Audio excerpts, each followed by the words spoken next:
नमस्कार, मी अमृता आकाश. आरोग्यम धनसंपदामध्ये आपलं स्वागत. आज आपण मानेच्या मणक्याच्या संधिवात समस्या आणि त्याचे उपचार या विषयावर माहिती घेणार आहोत आणि आपल्याला मार्गदर्शन करणार आहेत एकविरा न्यूरोचे मेडिकल डायरेक्टर डॉक्टर अक्षय गुप्ते सर. सर, कार्यक्रमात आपलं स्वागत. नमस्कार. विषयाला आपण सुरुवात करणार आहोत त्याआधी आपण एकविरा न्यूरो क्लिनिकची ओळख करून घेऊया. उत्कृष्ट क्लिनिकल परिणाम आणि जलद रिकव्हरी हे एकविरा न्यूरोचं वैशिष्ट्य आहे. एकविरा न्यूरोचं उद्दिष्ट हे न्यूरो केअर मधील एक जागतिक स्तरावर मान्यता प्राप्त आणि अत्याधुनिक इन्स्टिट्यूट आहेच, पण त्याचबरोबर रुग्णांवर अत्याधुनिक उपचार करणं, सोयी सुविधा, संशोधित प्रगत तंत्रज्ञान रुग्णांपर्यंत पोहोचवण्यासाठी देखील डॉक्टर अक्षय हे प्रयत्नशील आहेत. नेमकं एकविरा न्यूरोमध्ये कशा पद्धतीनं उपचार होतात याबद्दलच आज आपण डॉक्टरांकडून अधिक माहिती घेणार आहोत. तर डॉक्टर, सगळ्यात आधी मला सांगा की स्पॉन्डिलिसिस किंवा मानेच्या मणक्याचा जो संधिवात आहे याविषयी आम्हाला सविस्तर तुम्ही काय सांगाल? थँक्यू अमृता. मणक्याचा संधिवाताचा त्रास म्हणजे सर्व्हिकल आर्थरायटिस हा महत्त्वाचा विषय आहे. आपल्या मानेतले मणके एका स्टॅकसारखे असतात. त्यांच्यामध्ये डिस्क असतात. कालांतराने एजिंगमुळे त्या डिस्क प्रोलॅप्स व्हायला लागतात आणि मणक्याचे सांधे म्हणजे जॉईंट्स यांच्यामध्ये पण झिजणं किंवा जॉईंट आर्थरायटिस व्हायला लागतं. त्याच्यामुळे त्रास होऊ शकतो. हा त्रास म्हणजे प्रामुख्याने दुखणं, स्ट्रेस, त्याच्यामुळे स्टिफनेस आणि पेन हे होऊ शकतं. याला सर्व्हिकल आर्थरायटिस किंवा मणक्याचा संधिवात असं म्हणतात. अगदी जसं तुम्ही आता काही कारणं सांगितली की हा त्रास नेमका का होतो, ते आपण रोखू शकतो का आणि असं रुग्णांच्या बाबतीत नेमकं का घडतं? काय असतं की असं म्हणतात इंग्लिशमध्ये, एजिंग इज अ आर्थरेटिक प्रोसेस. म्हणजे काय तर कालांतराने आपल्या सगळ्यांमध्येच संधिवात हा हळू किंवा जास्त प्रमाणात होत असतो. त्याला तर आपण थांबवू शकत नाही, पण काही गोष्टी आपण करू शकतो ज्यांनी ते कमी होऊ शकतं. म्हणजे उदाहरणार्थ आज आपल्या या काळामध्ये सगळेजणच मोबाईलवर असतात. सारखे मान खाली ठेवून ज्याला आपण फ्लेक्शन म्हणतो त्या पोझिशनमध्ये मोबाईलवर सारखे असतात. तर तो त्रास वाढवतो, झिजणं वाढवतो आपल्या मानेवर. दुसरी गोष्ट म्हणजे काही लोकांना इन्फ्लमेशन किंवा इन्फेक्शन हे प्रकार होऊ शकतात मणक्यामध्ये. त्यांनी पण हा त्रास वाढू शकतो किंवा मणक्याची इजा म्हणजे ॲक्सिडेंट झालेत त्याच्यामुळे वाढू शकतो. तर या सगळ्या गोष्टींमुळे मणक्यावर होणाऱ्या संधिवाताचा त्रास हा प्रमाण बऱ्याच प्रकारे वाढू शकतं. अगदीच. मग या संबंधित जर आपल्याला लक्षणं दिसली तर सगळ्यात आधी रुग्णांनी काय करावं? कारण संधिवात झाला की रुग्ण आधी घरगुती उपचार करतात, तर असं न करता मग रुग्णांनी लक्षणं दिसल्याबरोबर ताबडतोब काय करायला हवं? बरोबर आहे. सगळ्यात प्रामुख्याने म्हणजे पहिली गोष्ट काय करायची की आपण ज्या गोष्टीने आपल्याला त्रास होतोय, उदाहरणार्थ आपण खूपच मोबाईल बघतोय आणि त्याच्यामुळे आपला मान सारखी खाली वाकली जाते आणि त्याने त्रास जर होत असेल तर त्याचं प्रमाण कमी करावं. घरच्या घरी ट्रीटमेंट म्हणजे थोडीफार एक्सरसाइजेस, आपण ज्याला म्हणतो घरची फिजिओथेरपी, म्हणजे मान हलवणे, त्याच्यासाठी ब्रेक घेणे. जर पुस्तकं लहान मुलं वाचत असतील तर त्याच्यामध्ये दर एक अर्ध्या तासाने ब्रेक घेणे ह्या कराव्या. पण हे जर करून सुद्धा आपलं तर त्रास वाढत असेल तर डॉक्टरांना नक्की लवकरात लवकर बघितलं पाहिजे. ह्याच्यात 2-3 गोष्टी आहेत की डॉक्टर आपल्याला ट्रीटमेंट फिजिओथेरपीच्या माध्यमातून किंवा मेडिकल ट्रीटमेंट किंवा जर गरज पडेल तर सर्जिकल ट्रीटमेंटचा आपल्याला माहिती देऊ शकतात. त्या दृष्टीने जितक्या लवकर आपण त्याची मदत घेऊ तेवढाच आपला त्रास कमी होईल असे मला वाटतं. अगदीच. मात्र मानेचा आपल्याला संधिवात झाला, मणक्याचा संधिवात आपल्याला झाला की अनेकदा आपण बघतो की मॉलिश करणं किंवा घरात जे काही उपचार असतात ते बरोबर. देखील केले जातात. तर आपल्याकडे उपचारांचे नेमके कोणकोणते पर्याय आहेत जेणेकरून रुग्ण लवकरात लवकर बरा होऊ शकतो? बरोबर. आता घरच्या जे आपण ट्रीटमेंट्स करतो त्याच्या व्यतिरिक्त आणखीन काय करू शकतो, तर आमच्याकडे जेव्हा पेशंट येतात तर पहिली गोष्ट आम्ही कन्झर्वेटिव्ह ट्रीटमेंट म्हणतो. म्हणजे काय तर औषधं आणि सर्जरी सोडून ते लागू नये म्हणून आपण प्रयत्न करतो. तर फिजिओथेरपी हा पहिला गोल असतो. त्याच्यामध्ये आपण त्यांना बरोबर फ्लेक्शन, एक्सटेन्शन आणि ह्या एक्सरसाइजेस कशा कराव्यात ज्याने आपला त्रास कमी होतो ह्याच्यावर आपण भार देतो. ते जर नाही जमलं तर त्याच्या पुढे आम्ही मेडिकल ट्रीटमेंट देतो. काय होतं, आर्थरायटिसमुळे नसांवर दबाव येतो. त्या दबावाच्यासाठी औषधं दिली जातात ज्यांनी सूज कमी व्हावी आणि आपलं दुखणं कमी व्हावं ह्याच्यावर भार दिला जातो. ह्या दुखण्याची औषधं सुद्धा आपण एकदा देऊन झाली आणि ती जर कामी नाही पडली तर पुढे आपण सर्जरीची डिस्कशन करतो. कुठली सर्जरी लागेल, कुठल्या पद्धतीने लागेल, काय करावं लागेल, ह्याचं आपण पुढे डिस्कशन डिटेलमध्ये करू शकतो. अगदी जसं तुम्ही आता सांगितलं, की मग रुग्णांना सर्जरी करण्याचा सल्ला दिला जातो. मात्र शस्त्रक्रिया होते म्हणजे नेमकं काय होतं? ही शस्त्रक्रिया कशी केली जाते? आणि एकदा की ऑपरेशन झालं, तर रुग्णाला असा देखील प्रश्न पडतो, की मग मी किती दिवसात घरी जाऊ शकतो? तर बरोबर. आपल्याकडे जी ट्रीटमेंट होते, त्यामध्ये नेमका रुग्णाची जी दिनचर्या असते, ती नेमकी कशी असते? कसं असतं आता अमृता, की पेशंट समजा आले, तर त्यांना आम्ही पहिली गोष्ट प्री ऑपरेटिव्ह टेस्टिंग म्हणजे सर्जरीच्या अगोदर काय काय टेस्टिंग करायची गरज असेल, त्याचं आम्ही नीट त्यांना डिस्कशन करून सांगतो. त्याच्यात असतात एक्सरेज घेणं किंवा सीटी, मणक्याचं सीटी किंवा आपली स्पायनल कॉर्ड म्हणजे आपण ज्याला मराठीत मज्जारज्जू म्हणतो, त्याचा MRI करणं, त्याच्यातून कुठल्या नसा दबल्या गेल्या, ह्याचा सगळा अभ्यास व्यवस्थित केला जातो. त्याच्यापुढे जर सर्जरीची गरज पडेल, तर सर्जरी कशी करावी? मणक्याची सर्जरी 2 रीत्या केली जाते, पुढून किंवा मागून. मग पुढून केले तर त्याचे काय रिस्क्स आहेत, त्याचे काय बेनिफिट्स आहेत, मागून केले तर काय आहेत, हा सगळा डिटेलमध्ये अभ्यास आम्ही त्यांना समजावून सांगतो. त्याला म्हणतात काउन्सिलिंग. त्या पद्धतीने नंतर जे पेशंटला जी सर्जरीची गरज पडेल, ते आपण सर्जरी आपण त्याला म्हणतो एक्झिक्युशन म्हणजे आपण एक्झिक्यूट करणार सर्जरी ती रीत्या पार करणार आणि त्याच्यानंतर रिकव्हरीसाठी कमीत कमी रिकव्हरी म्हणजे कमीत कमी दिवस हॉस्पिटलमध्ये ॲडमिट होऊन सुद्धा कशी चांगली रिकव्हरी होऊ शकेल ह्याचा आपण भार दिला जातो. तर कुठली सर्जरी आहे त्या पद्धतीने रिकव्हरी पण तशीच असते. अगदीच. तुम्ही आत्तापर्यंत अशा किती पेशंटला हँडल केलेल्या आणि किती शस्त्रक्रिया केल्यात, याविषयी आम्हाला काय सांगाल? नक्की. आता मी आधी प्रॅक्टिस यूएसमध्ये करायचो. अजूनही मी यूएसमध्ये थोडी प्रॅक्टिस करतो आणि प्रामुख्याने महाराष्ट्रात, पुणे, मुंबईमध्ये प्रॅक्टिस सुरू केलेली आहे. मी मणक्याच्या साधारणपणे 2,500 सर्जरीज यूएसमध्ये केलेल्या आहेत आणि आता बऱ्यापैकी सर्जरीज ह्या इंडियामध्येही सुरू झालेल्या आहेत. सुमारे मी 500 ते 600 मानेच्या मणक्याच्या सर्जरीज केलेल्या आहेत. त्याच्यात पुढून, मागून, कधी-कधी आम्ही त्यांना हायब्रिड म्हणजे दोन्ही रीत्या सर्जरी करायला लागतात, पुढून आणखीन मागून. तर ह्या पण करायला लागतात. तर त्यासाठी दोन्ही प्रकारे सर्जरीज मी करतो. तर जसं तुम्ही आता सांगितलं, की हजारो पेशंटला तुम्ही हँडल केलंय, मग ते परदेशातील असतील किंवा भारतातील असतील. मात्र US मधल्या रुग्णांमध्ये आणि भारतातल्या रुग्णांमध्ये नेमका फरक तुम्हाला काय जाणवतो? आजारांमध्ये किंवा त्यांच्या लक्षणांमध्ये देखील काही फरक तुम्हाला जाणवतो का? अमृता कसं आहे, यूएसमध्ये आणि भारतामधल्या पेशंटमध्ये मुख्य मला फरक असा जाणवला, की भारतामध्ये आपल्याकडे ऑस्टिओपोरोसिस म्हणजे हाडांचा ठिसूळपणा ह्याचं प्रमाण खूप जास्त आहे. एकंदरीतच व्हिटॅमिन डी लेवल्स सगळ्यांमध्ये कमी असतात. आता तुम्ही जर डॉक्टरांकडे गेला तर सगळेजणांच्या व्हिटॅमिन डी लेवल चेक होतात. कारण मुख्य तेच आहे. तर त्याच्यामुळे हाडं ठिसूळ असल्यामुळे सर्जरी करताना जास्त आपल्याला इम्पॉर्टन्स द्यायला लागतो. त्याचे प्रिकॉशन्स घ्यायला लागतात. त्याप्रमाणे कधी-कधी सर्जरीच्या अगोदर औषधं देऊन ती हाडं ठिसूळपणा कमी करायला लागतो आणि सर्जरी करायला लागते.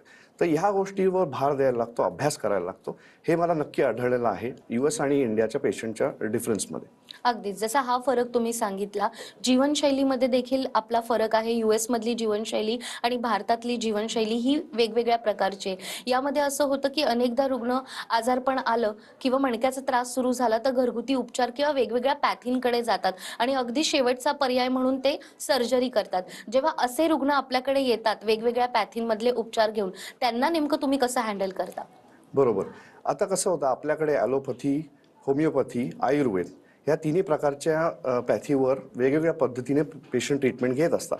US मध्ये प्रायमरीली ॲलोपॅथी म्हणजे पेशंट येतात, औषधं आम्ही त्यांना देतो आणि ज्यांना गरज पडली त्यांना सर्जरीला रेकमेंड करतो.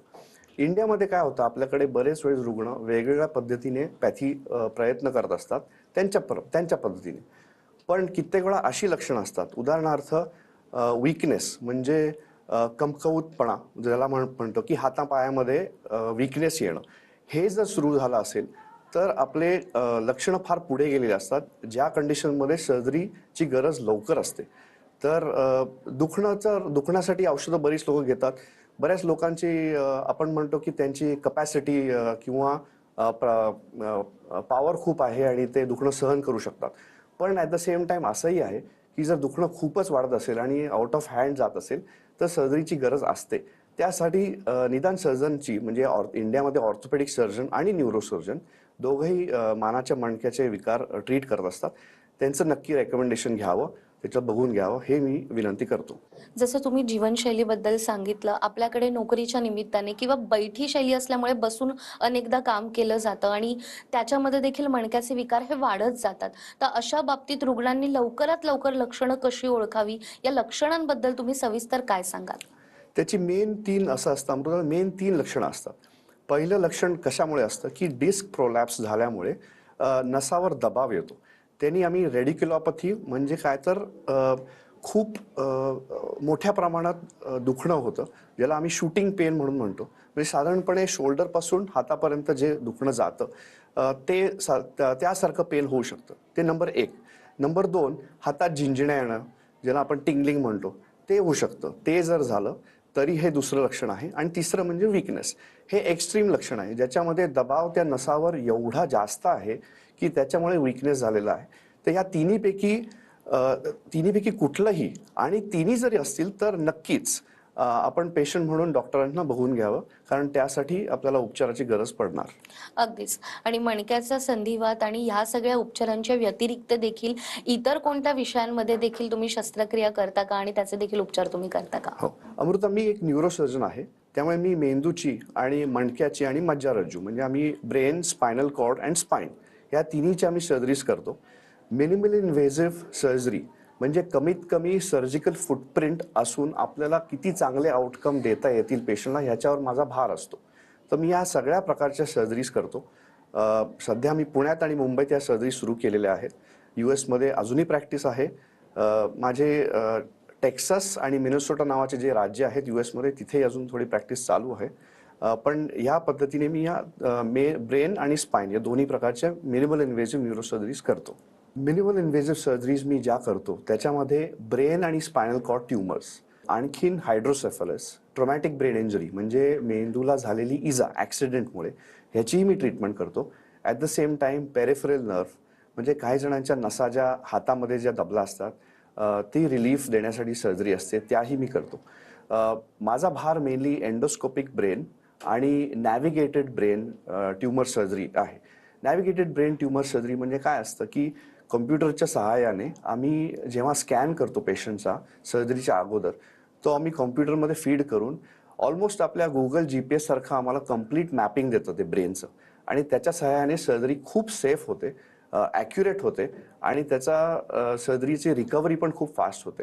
ह्याच्यावर माझा कल अमेरिकेत सुद्धा होता आणि इथे पण आहे असं मला वाटतं. त्यामुळे minimal invasive brain and spine सर्जरीवर माझा भार आहे. तर जसं तुम्ही आता सांगितलं की अत्याधुनिक पद्धतीनं जितके आपल्याला उपचार करणं शक्य आहे, त्या सगळ्या उपचार पद्धती वापरून रुग्णाला लवकरात लवकर बरं वाटावं यासाठी आपल्याकडे उपचार केले जातात. आणि याच उपचारांबद्दल आपण डॉक्टरांकडून आणखीनही माहिती घेणार आहोत एका छोट्याशा ब्रेकनंतर.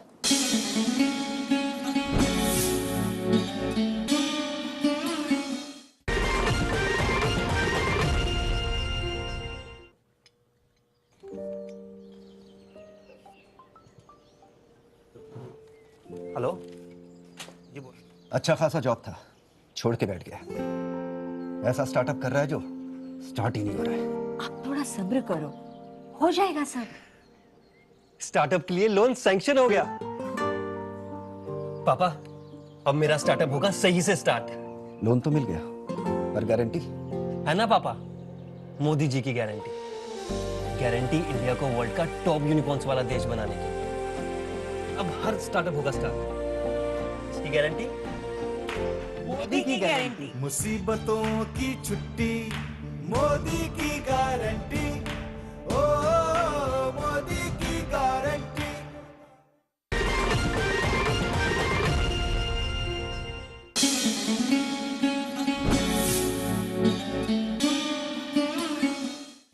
ब्रेक नंतर पुन्हा एकदा आरोग्यम धनसंपदामध्ये आपलं स्वागत. आरोग्यम धनसंपदामध्ये आज आपल्या सोबत आहेत डॉक्टर अक्षय गुप्ते.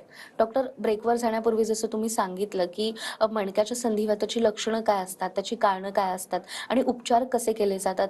मात्र पूर्वी जेव्हा असा संधिवाताचा त्रास व्हायचा तेव्हा सर्जरी ही फार कमी प्रमाणात केली जायची. रुग्ण कसं बरं होता येईल विना शस्त्रक्रिया याचाच खरं तर विचार करायचे. तर पूर्वीच्या उपचार पद्धती आणि आत्ताच्या अत्याधुनिक उपचार पद्धती यात नेमका तुम्हाला काही फरक किंवा काही बदल वाटतात का? हो, नक्की अमृता. कसं असतं की पूर्वी आपण सर्जरी करायचो तर त्याच्यासाठी जे आपल्याकडे इन्स्ट्रुमेंट्स म्हणतो किंवा इम्प्लांट्स म्हणतो त्या कमी उपलब्ध होत्या. आता त्याच्यामध्ये भयंकर व्हरायटी आलेली आहे, जे विचार फ्रॉम अ इम्प्लांटेशन पर्स्पेक्टिव्ह खूपच फार सुंदररित्या इन्स्ट्रुमेंटेशन आता अवेलेबल असतात. मायक्रो सर्जरी म्हणजे मायक्रोस्कोपच्या आधारे सर्जरी करणं, एंडोस्कोपच्या आधारे सर्जरी करणं, हे आता पुढचे नेक्स्ट स्टेप्स मानले जातात सर्जरीमध्ये, जे आज इंडियामध्ये होतात. मला खूप छान वाटतं जेव्हा आम्ही हॉस्पिटल्समध्ये हे सगळे इन्स्ट्रुमेंट्स बघतो आणि रिसोर्सेस बघतो की आपल्याला आपल्या पेशंटला इंडियामध्ये ह्या सगळ्या आता देता येतात, ज्या पूर्वी अवेलेबल नव्हत्या. त्यांनी काय होतं की मायक्रो सर्जरीमुळे छोट्याशा इन्सिजनमधून म्हणजे छोट्याशा सर्जिकल फुटप्रिंटमधून आपल्याला तेवढीच सर्जरी सुंदरतेने करता येते, पेशंटला रिलीफ देता येतो, त्यांनी रिकव्हरी पण पटकन होते. आणि आता कित्येक वेळा मानेच्या मणक्याच्या सर्जरीनंतर माझे पेशंट पुढच्या दिवशी सकाळी घरी जातात.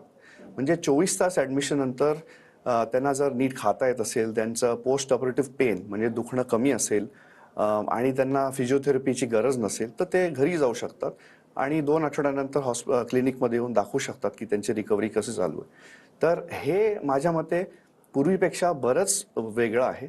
पूर्वी आपण हॉस्पिटलमध्ये पेशंट कमीत कमी आठवडाभर किंवा 1.5 आठवडा ह्याच्यासाठी ॲडमिट करणं हे कॉमन मानलं जायचं, पण आता ह्याची गरज पडत नाही. अगदीच. आणि जसं तुम्ही मगाशी सांगितलं की मध्ये तुम्ही उपचार करताय, भारतामध्ये देखील तुम्ही उपचार करताय, या उपचारांमध्ये तुम्हाला काही फरक देखील जाणवलेला आहे. त्याचबरोबर गेल्या इतक्या वर्षांपासून तुम्ही परदेशात प्रॅक्टिस करत असल्यामुळे त्याचा जो अनुभव तुमच्याकडे आहे तो भारतातल्या रुग्णांसाठी नेमका किती तुम्हाला उपयोगात पडतो, आणि जेव्हा एखादी सर्जरी करायची असेल किंवा कॉम्प्लिकेटेड केसेस तुमच्याकडे येत असतील त्या सॉल्व्ह करण्यासाठी देखील चा अनुभव हा नेमका किती महत्त्वाचा आहे? हा खूपच अनुभव महत्त्वाचा आहे माझ्या दृष्टीने. मला असं वाटतंच, पण पेशंटच्या दृष्टीने कसं आहे, आता मध्ये मी जसं म्हटलं minimal invasive surgery, micro surgery, use of microscope ह्याच्यावर भार दिला जातो. आणखीन दुसरी महत्त्वाची कन्सेप्ट ही अशी आहे की मोशन प्रिझर्वेशन सर्जरी म्हणजे काय, तर आपल्या मणक्याच्या नॉर्मली आपल्याला फ्लेक्शन, एक्सटेन्शन आणि बेंडिंग हे नॉर्मल मूवमेंट्स आहेत. तर सर्जरी करून ह्या मूवमेंट्स कशा प्रिझर्व कराव्या, ज्यांनी तुमचं आयुष्य नॉर्मल कसं आधी जसं नॉर्मल होतं त्रास व्हायच्या अगोदर ते परत नॉर्मल कसं व्हावं याच्यावर भार असतो. आणि त्यामुळे मला असं वाटतं की मोशन प्रिझर्वेशन ही कन्सेप्ट किंवा ही जी कल्पना आहे ही माझ्या प्रॅक्टिसमध्ये मी इथे आणू इच्छितो आणि त्याच्यामुळे पेशंटला नक्की बरं वाटेल असं मला वाटतं आणि त्याच्यासाठी मी प्रयत्न करीन. अगदीच. आणि जेव्हा आपण मध्ये प्रॅक्टिस करून भारतात येतो तेव्हा इकडच्या रुग्णांना देखील वाटत असणार आहे की आम्हाला मध्ये जी टेक्नॉलॉजी वापरली जाते त्याचा उपयोग आम्हाला इकडे भारतात व्हावा. तर तुम्ही मध्ये देखील आता जाता का, त्या ठिकाणी देखील प्रॅक्टिस करता का, आणि त्याचबरोबर भारतातल्या रुग्णांना मधल्या रुग्णांना तुमच्याशी संपर्क साधायचा असेल आणि या उपचारांची माहिती घ्यायची असेल तर मग या रुग्णांनी नेमकं काय करावं? बरोबर. अजूनही मी आता मध्ये प्रॅक्टिस करतो. आधी पूर्णपणे मध्ये होतो, तर आता मी सध्या फार कमी आहे. प्रामुख्याने इथे प्रॅक्टिस सुरू करायची आणि म्हणजे चालू झालेली आहे पण वाढवायचा प्रयत्न आहे. तर मध्ये मी मिनेसोटा आणि टेक्सास या राज्यांमध्ये अजून थोडंसं काम करतो. फार कमी जायला लागतं, पण प्रामुख्याने आज मुंबई आणि पुणे ह्याच्यामध्ये मी प्रॅक्टिसमध्ये चालू आहे. एकविरा न्यूरो नावाचं माझं जे क्लिनिक आहे ते कोथरूडमध्ये पुण्यात आपण हेडक्वार्टर किंवा हेड क्लिनिक म्हणू आहे. आता पुढे आमचा असा गोल आहे की आणखीन सॅटेलाइट क्लिनिक्स असावे, आणखीन क्लिनिक्स महाराष्ट्रभर असावेत. पण सुरुवातीला क्लिनिक आहे ते पुण्यामध्ये आहे. त्याच्या व्यतिरिक्त माझी प्रॅक्टिस मी OPD करतो दीनानाथ मंगेशकर हॉस्पिटल पुणे आणि रुबी हॉस्पिटल पुणे. ज्याच्या व्यतिरिक्त माझी अटॅचमेंट आहे संचेती हॉस्पिटल पुण्यामध्ये आणि मुंबईत HN रिलायन्स गिरगाव आणि अपोलो नवी मुंबई ह्याच्यामध्ये सुद्धा माझी अटॅचमेंट आहे, जिथे मला पेशंट येऊन अपॉइंटमेंट बेस्ड बघू शकतात. तर मी अवेलेबल आहे. मला जर प्रश्न असतील काय असतील नक्की या, मला मदत करायची इच्छा आहे आणि मी त्याप्रमाणे प्रयत्न करीन. अगदीच. जसं तुम्ही सांगितलं की रुग्णांना लक्षणं जाणवल्यानंतर त्यांनी ताबडतोब त्याचे निदान करणं गरजेचं आहे आणि त्यासाठी तर तुम्ही आहातच. मात्र हळूहळू आपण जर बघितलं तर आपली जीवनशैली बदलत चाललेली आणि मानेच्या मणक्याचे विकार हे दिवसेंदिवस वाढत चाललेले आहेत. आपल्या कार्यक्रमाच्या माध्यमातून जे प्रेक्षक आता आपल्याला पाहतायत त्यांना तुम्हाला काही संदेश द्यायचा आहे का, किंवा बसल्या जागी देखील आपण काही व्यायाम करू शकतो का जेणेकरून या आजारापासून आपण स्वतःला दूर ठेवू शकतो? नक्कीच. अमृता, कसं आहे, बसल्या जागी आज आपली जीवनशैली अशी आहे की आपण सगळेजण कॉम्प्युटरवर आपल्या फोनवर बरीच तास असतो दिवसांमध्ये. तर आपण ब्रेक घेणं आवश्यक आहे. दर अर्ध्या तासाने साधारणपणे 2 मिनिटं ब्रेक घेऊन मानेचा व्यायाम करावा. सोपा असतो. आपण त्याला फ्लेक्शन एक्सटेन्शन म्हणतो किंवा लॅटरल बेंडिंग म्हणतो. हे जरी 30 सेकंदाचा आपण व्यायाम दर अर्ध्या तासाने केला तर त्याला नक्की मानेला रिलीफ मिळेल. ही एक पहिली गोष्ट आहे. दुसरी गोष्ट योगा, फिजिकल एक्सरसाइजेस किंवा स्विमिंग हे सगळे प्रमोट केले पाहिजेत. आपल्या मुलांना ह्याच्या इम्पॉर्टन्स आपण सांगितलं पाहिजे आणि आपणही आपल्या आयुष्यात हे केलं पाहिजे. त्याच्या व्यतिरिक्त आणखीन काय, तर मी ऑस्टिओपोरोसिसबद्दल बोललो होतो. तर त्याच्यासाठी स्मोकिंग न करणं, व्हिटॅमिन डी आणि ह्याचे कॅल्शियम सप्लिमेंटेशन जर गरज असेल ते घेणं, एक्सरसाइज करणं आणि at the same time diet चांगलं ठेवणं, ह्या पण गरजेच्या गोष्टी आहेत ज्याच्यावर आपण लाईफस्टाईलच्या दृष्टीने भार दिला पाहिजे. अगदीच. तुम्ही आता आहाराचा उल्लेख केला. अनेकदा आपण बघतो की संधिवात असलं तर वात होणारे पदार्थ खाऊ नये असं डॉक्टरांकडून सांगितलं जातं. तर आपल्या या आजारासाठी देखील काही खाण्यापिण्याच्या गोष्टी रुग्णांनी बदलणं गरजेचं आहे का? म्हणजे एकंदरीत असं आहे की आपण हेल्दी खावं हे म्हणतोच. म्हणजे काय, तर आपल्या डाएटमध्ये कॅल्शियम आणि व्हिटॅमिन डी ह्या संदर्भात जे न्यूट्रिशनल प्रोडक्ट्स असतील ते नेहमी जास्त खावेत आणि त्याच्या व्यतिरिक्त स्मोकिंग न करणे हा मेन उद्देश आहे. हे जर केलं आणि मॉडरेशनमध्ये जर डाएट ठेवला आणि वजन जर चेकमध्ये ठेवलं, वजन जास्ती न असणं हे चेकमध्ये ठेवलं तर नक्की खूप फायदा होतो ह्याच्यासाठी. अगदीच. तर डॉक्टरांनी सांगितल्याप्रमाणे मानेच्या मणक्याचा जर तुम्हाला संधिवात असेल किंवा मानेच्या मणक्याचे वेगवेगळे विकार असतील तर त्याकडे दुर्लक्ष न करता त्वरित निदान करणं गरजेचं आहे आणि यासाठी स्क्रीनवर तुम्हाला नंबर दिसतोय. या नंबरवर संपर्क साधून तुम्ही डॉक्टरांचं मार्गदर्शन घेऊ शकता आणि या आजारापासून स्वतःला नक्कीच दूर ठेवू शकता. डॉक्टर, आज तुम्ही इथे आलात आणि मानेच्या मणक्याचा जो संधिवात आहे यावर नेमका अत्याधुनिक पद्धतीनं कसे उपचार होतात याविषयी आम्हाला इतकी महत्त्वाची माहिती दिली. तुमचे खूप खूप आभार आहे. धन्यवाद. त्याचबरोबर आरोग्यम धनसंपदामध्ये वेळ झाली आहे इथेच थांबण्याची. पुन्हा भेटूया अशाच एका नव्या विषयासह. तोपर्यंत नमस्कार.